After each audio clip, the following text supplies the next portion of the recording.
Episode 13 अनकही दस्तक। आर्या धीरे धीरे गुफा से बाहर निकली। उसके भीतर एक गहरी खालीपन और हल्कापन था। वो समझ चुकी थी कि उसने अपने सबसे मूल्यवान स्मृतियों का बलिदान देकर आत्माओं को मुक्ति दिलाई थी। गांव की ओर लौटते समय उसे लगा कि कुछ बदल गया है। हवा में एक अजीब सी शांति थी, लेकिन उसके भीतर एक अजीब सा सन्नाटा था, जैसे उसकी यादें अब उसके साथ न हों। गांव पहुंचने पर उसके परिवार ने उसे देखा, लेकिन उनके चेहरे पर कोई पहचान का भाव नहीं था। उसकी मां ने उसे देखा और हल्की मुस्कान दी, मानो एक अजनबी से मिल रही हो। आर्या का दिल टूटने लगा, उसके अपने ही उसे पहचान नहीं पा रहे थे। उस श्राप ने सिर्फ उसकी यादें ही नहीं छीनी थी, बल्कि उसके अस्तित्व को भी धुंधला कर दिया था। आर्या ने अपने आप की समझाते हुए सोचा कि शायद श्राप का असर धीरे धीरे कम हो जाएगा और सब कुछ सामान्य हो जाएगा। वो घर में प्रवेश करने ही वाली थी कि उसे एक वृद्ध महिला दिखी, जो गांव के बाहर से आ रही थी। महिला ने आर्या की ओर देखा और एक गहरी आवाज में कहा, तुमने आत्माओं को मुक्त किया, लेकिन श्राप की असल जड़ अभी भी जीवित है। इस किताब का प्रभाव तब तक नहीं मिटेगा, जब तक उसकी अंतिम रहस्यमय पहेली हल नहीं की जाती। आर्या के दिल में एक झटका लगा। वो समझ चुकी थी कि उसकी यात्रा अभी खत्म नहीं हुई है। उसने वृद्ध महिला से पूछा, कौन सी पहेली? मुझे क्या करना होगा? महिला ने उसकी ओर झुकते हुए कहा, तुम्हें उस किताब के आखिरी पन्ने पर छिपे राज को खोजना होगा, जो केवल एक सत्य मनुष्य ही देख सकता है। ये पन्ना सिर्फ तभी प्रकट होगा जब तुम अपने सबसे बड़े डर का सामना करोगी। आर्या के अंदर डर और उत्तेजना का मिश्रण जाग उठा। वो सोचने लगी कि उसका सबसे बड़ा डर क्या है। अचानक उसकी आंखों के सामने एक धुंधली छवि उभरने लगी। उसे अपने पिता का चेहरा याद आ गया, वही चेहरा जिसने उसे जीवन भर सुरक्षा का एहसास दिलाया था। लेकिन पिता की मृत्यु के बाद से वो हमेशा अकेलापन महसूस करती थी। कहीं न कहीं यही उसका सबसे बड़ा डर था, अपने प्रियजनों से हमेशा के लिए अलग होना। आर्या को ये समझने में देर नहीं लगी कि उसे इस बार गुफा के बाहर छिपे रहस्य का सामना करना होगा। उसने वृद्ध महिला की बात मानी और अगले दिन उस पुस्तक की रहस्यमयी पहेली सुझाने के लिए तैयारी करने लगी। आर्या ने वृद्ध महिला की बातों को ध्यान में रखते हुए खुद को तैयार किया। उसे एहसास हो गया था कि इस बार उसे अपने सबसे गहरे डर का सामना करना होगा। अगले दिन वो फिर से उसी गुफा की ओर निकल पड़ी, जहां किताब ने उसकी आत्मा पर गहरा प्रभाव छोड़ा था। रास्ते में उसके कदम धीमे थे, लेकिन मन में दृढ़ संकल्प भरा हुआ था। गुफा के बाहर पहुंचकर उसने गहरी सांस ली और किताब को थामे हुए गुफा के भीतर कदम रखा। ये जगह अब पहले से भी अधिक ठंडी और रहस्यमयी महसूस हो रही थी। जैसे ही उसने किताब खोली, आखिरी पन्ने पर एक चमकदार अक्षर उभरे। ये शब्द पहले उसकी समझ में नहीं आ रहे थे, लेकिन धीरे धीरे उनके अर्थ स्पष्ट होने लगे। अपने भय को स्वीकार करो और जो छिपा हुआ है उसे प्रकट करो। आर्या को एक अजीब सा झटका लगा। उसके सबसे बड़े डर की छवि उसके सामने स्पष्ट होने लगी। उसने अपने भीतर उठते हुए डर को महसूस किया। वह अकेलेपन और प्रियजनों के खोने का भय, जो हमेशा उसके दिल में छुपा हुआ था। वह अपनी आंखें बंद करके अपनी आत्मा में उस डर को गहराई से महसूस करने लगी। अचानक गुफा की दीवारें हिलने लगीं। चारों ओर अंधेरा घना होता गया और उसके कानों में उसके पिता की आवाज गूंजने लगी, जैसे वे उसे पुकार रहे हों। उसका दिल भारी हो गया, लेकिन उसने अपने डर को काबू में रखते हुए कदम और अपने भय का सामना करते हुए कहा, मैं तुम्हें बहुत प्यार करती हूँ और मैं तुम्हारी यादों को कभी नहीं भूलूंगी, लेकिन मैं इस श्राप को हमेशा के लिए खत्म करना चाहती हूँ। जैसे ही उसने ये शब्द कहे, उसके चारों ओर का अंधेरा अचानक टूटने लगा और गुफा के एक कोने में एक नया दरवाजा प्रकट हुआ। आर्या ने साहसपूर्वक दरवाजे की ओर कदम बढ़ाया। दरवाजे के पीछे एक और छोटे कमरे में एक और किताब रखी थी, लेकिन ये किताब बाकी से अलग थी। इस पर मुक्ति का ग्रंथ लिखा हुआ था। उसने किताब को खोला और उसमें आखिरी शब्द थे, वास्तविक मुक्ति उस आत्मा की होती है जो अपने भय को स्वीकार कर अपने मार्ग को चुनती है। ये शब्द पढ़ते ही उसने अपनी आत्मा में एक हल्का और मुक्तिदायक अनुभव महसूस किया।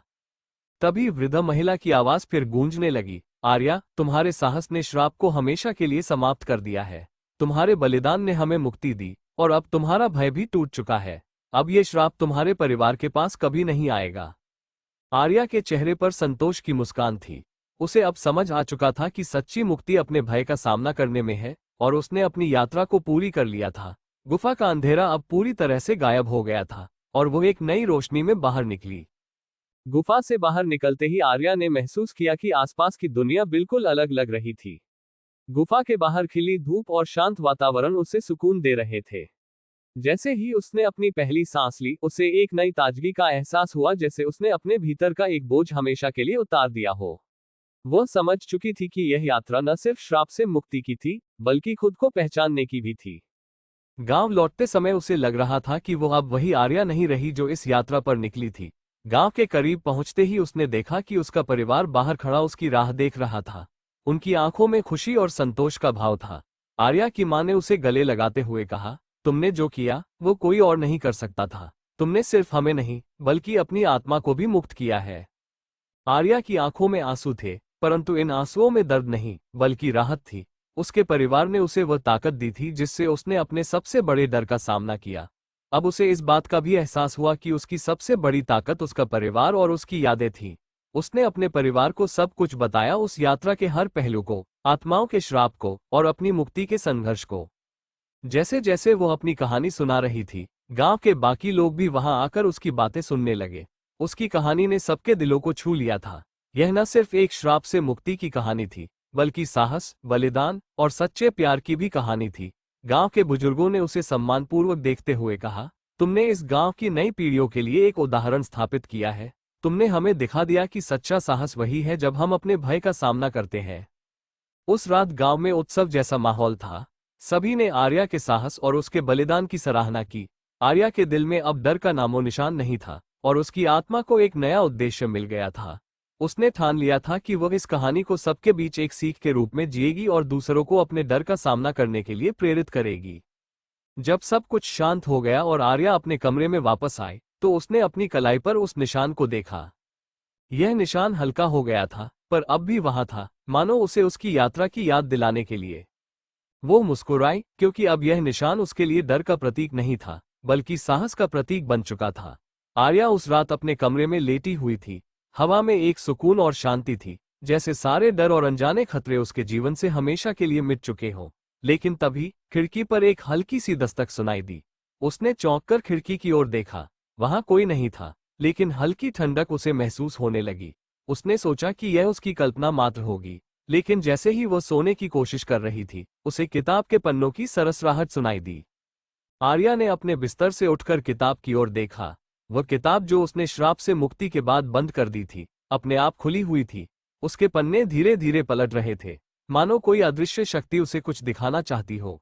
आखिरी पन्ना जब खुला, तो उसमें एक नया संदेश उभरा। सच्चा अंत वह नहीं होता जो हम मानते हैं। अगर तुमने मुक्ति पाई है, तो इस रहस्य को समझो। हर श्राप की एक जड़ होती है, और जड़ तब तक जीवित रहती है जब तक वो पूरी तरह से नष्ट नहीं होती। क्या तुम अब भी इसे समझने के लिए तैयार हो? आर्या के चेहरे पर भय और संदेह का मिला जुला भाव आ गया। क्या ये सफर अभी भी खत्म नहीं हुआ था? उसने ध्यान से किताब को पढ़ा और महसूस किया कि इस श्राप की एक और कड़ी बची हुई है, जिसे उसने अनजाने में अनदेखा कर दिया था। वो समझ नहीं पा रही थी कि इस श्राप की जड़ क्या हो सकती है। तभी उसे याद आया कि वृद्ध महिला ने उससे कहा था कि इस किताब को कभी नहीं जलाना चाहिए, वरना ये श्राप और अधिक खतरनाक बन सकता है। ये श्राप इसलिए था क्योंकि किताब का अस्तित्व अब तक बरकरार था। आर्या ने तय किया कि वह सुबह इस किताब को लेकर वृद्ध महिला के पास जाएगी और उनसे इस बारे में बात करेगी। अगली सुबह वह किताब को लेकर वृद्ध महिला के घर पहुंची। महिला ने किताब को देखते ही एक गहरी सांस ली और कहा, तुम्हारा सफर वास्तव में अभी खत्म नहीं हुआ है। ये किताब उस श्राप का प्रतीक है जो तुम्हारे पूर्वजों ने अनजाने में अपने परिवार पर छोड़ा था। इसे खत्म करने का एकमात्र तरीका है कि इसके रहस्य को पूरी तरह से उजागर किया जाए। महिला ने आर्या को बताया कि किताब के भीतर एक आखिरी रहस्यमयी पन्ना है, जो अब तक छुपा हुआ था। केवल वही व्यक्ति जो सच्चाई का सामना करने की हिम्मत रखता है, उस पन्ने को देख सकता है। आर्या ने वृद्ध महिला की बात मानी और उस आखिरी पन्ने को ढूंढने के लिए किताब के हर पन्ने को ध्यान से पढ़ना शुरू किया। अचानक उसकी उंगलियां एक मोटे पन्ने पर जाकर रुकी। उसने पाया कि यह पन्ना बाकी पन्नों के नीचे छिपा हुआ था। जैसे ही उसने उसे खोला, उसमें एक प्राचीन चिन्ह दिखाई दिया और एक चेतावनी लिखी हुई थी। यह अंतिम सत्य है। इसे समझने से तुम्हारे परिवार के अतीत का राज खुल जाएगा, लेकिन इसे समझने के लिए तुम्हें फिर से उसी डर का सामना करना होगा जो इस श्राप को जन्म देने का कारण बना। आर्या ने गहरी सांस ली और खुद को इस रहस्य से मुक्त करने का दृढ़ संकल्प लिया। आर्या की आंखों में गहरी चिंता और संकल्प का मिश्रण था। उसने उस अंतिम पन्ने को ध्यान से देखा और धीरे धीरे उसमें छिपे शब्द उभरने लगे। यह एक कथा थी, उसके परिवार की एक पुरानी, भुला दी गई कहानी। उस पन्ने पर लिखा था कि कई पीढ़ियों पहले उसके पूर्वजों में से एक ने किसी दुर्लभ शक्ति का प्रयोग कर आत्माओं को अमरता का वादा किया था। लेकिन उसके इस प्रयास में एक गंभीर भूल हो गई। उसने अपनी आत्मा का एक हिस्सा उस किताब में डाल दिया और इस तरह श्राप की शुरुआत हुई। ये श्राप पीढ़ी दर पीढ़ी चलता गया, लेकिन कोई भी इसे पूरी तरह समझ नहीं पाया। इस कथा के अंत में एक संकेत दिया गया था, अगर कोई अपनी आत्मा की सच्चाई को बिना किसी डर के स्वीकार कर लेता तो ये श्राप टूट सकता था। आर्या की सांसें थम सी गईं। उसे ये समझ में आ गया था कि यह श्राप उसके पूर्वज की अधूरी चाहत और उनके अंदर छिपे भय का परिणाम था। वह जानती थी कि इस रहस्य का सामना करना बेहद कठिन होगा, पर यह भी जानती थी कि अगर उसने इस डर का सामना नहीं किया तो ये श्राप उसके परिवार को हमेशा के लिए जकड़े रहेगा। आर्या ने उस पन्ने को छुआ और अपनी आंखें बंद की। तभी उसे अपने आसपास की जगह में एक बदलाव महसूस होने लगा। जब उसने आंखें खोली तो वह खुद को एक अंधेरी, रहस्यमयी जगह पर खड़ा पाया। वहां एक पुराना दर्पण था जिसमें उसकी खुद की छवि दिखाई दे रही थी, परंतु वो छवि असल में आर्या नहीं बल्कि उसके पूर्वज की थी। उसने उस छवि की आंखों में गहराई से देखा और तभी उसे अपने ही भीतर एक डर महसूस हुआ। वह डर जो पीढ़ियों से दबा हुआ था अब उसके सामने था। अचानक दर्पण के भीतर से एक आवाज आई, तुम वही हो जिसने मुझे मुक्त करने की कोशिश की लेकिन अपने डर को पूरी तरह समझ नहीं पाए। क्या तुम मेरे डर को अपना पाओगी? आर्या ने खुद को शांत करते हुए कहा, हाँ, मैं इसे स्वीकार करती हूँ। मुझे अपने पूर्वजों की गलतियों का एहसास है और मैं इस श्राप को हमेशा के लिए खत्म करना चाहती हूँ। जैसे ही उसने ये शब्द कहे, दर्पण की छवि धीरे धीरे धुंधली होने लगी और फिर गायब हो गई। आर्या को लगा जैसे उसके दिल से एक बोझ उतर गया हो। उसने महसूस किया कि वह गहराई से सांस ले पा रही थी, मानो हवा में हल्कापन आ गया हो। उसे फिर से किताब के पन्ने पलटने की आवाज सुनाई दी। वह धीरे से पीछे मुड़ी और देखा कि किताब का आखिरी पन्ना अब पूरी तरह से खाली हो गया था। उस पर कोई चेतावनी नहीं, कोई रहस्य नहीं बचा था, सिर्फ एक साफ खाली पन्ना। आर्या ने समझ लिया कि श्राप अब समाप्त हो चुका है। उसने किताब को बंद किया और इस बार उसे विश्वास था कि यह अंत है। जब वह गुफा से बाहर निकली तो सूर्य की रोशनी उसकी आंखों में आई। ये रोशनी उसके जीवन में एक नई शुरुआत का संकेत दे रही थी। अब उसका अतीत उसके ऊपर हावी नहीं था और उसका भविष्य खुला था। गांव लौटने के बाद उसने किताब को अपने घर के सबसे सुरक्षित कोने में रख दिया ताकि यह सिर्फ एक कहानी बने रहे और कभी दोबारा उस श्राप का हिस्सा न बने। उसके मन में संतोष था कि उसने न केवल खुद को बल्कि अपने परिवार की आत्माओं को भी मुक्ति दिला दी थी। अब वह अपने जीवन को एक नई आशा के साथ जीने के लिए स्वतंत्र। गांव में लौटने के बाद आर्या के जीवन में एक गहरा सुकून आ गया था। उसने खुद को उस भय और श्राप से मुक्त कर लिया था जिसने पीढ़ियों से उसके परिवार को जकड़ रखा था। अब हर सुबह उसे नए जीवन की शुरुआत जैसा एहसास होता। आर्या ने गांव के लोगों के साथ अपनी कहानी साझा नहीं की। उसे मालूम था कि कुछ रहस्यों को अतीत में दफन ही रहने देना चाहिए ताकि वे भविष्य में फिर से न उभरे।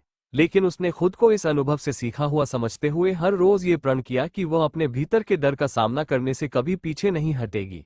उसने खुद को अपने परिवार के संस्कारों और गांव की सेवा में समर्पित कर दिया और धीरे धीरे उसका डर, उसकी कहानी, उसकी यादों में बदल गया। एक दिन उसके घर में गांव के कुछ बच्चे खेलने आए और उसने देखा कि एक बच्चा उस पुरानी किताब के करीब पहुंच रहा था। आर्या ने हल्की मुस्कान के साथ बच्चे के कंधे पर हाथ रखा और उसे दूसरी ओर ले गई। उसने समझ लिया था कि उस किताब को किसी ऐसी जगह पर रखना होगा जहां उसे कोई न पा सके। अगले दिन आर्या किताब को लेकर उसी गुफा में पहुंची जहां उसकी यात्रा शुरू हुई थी।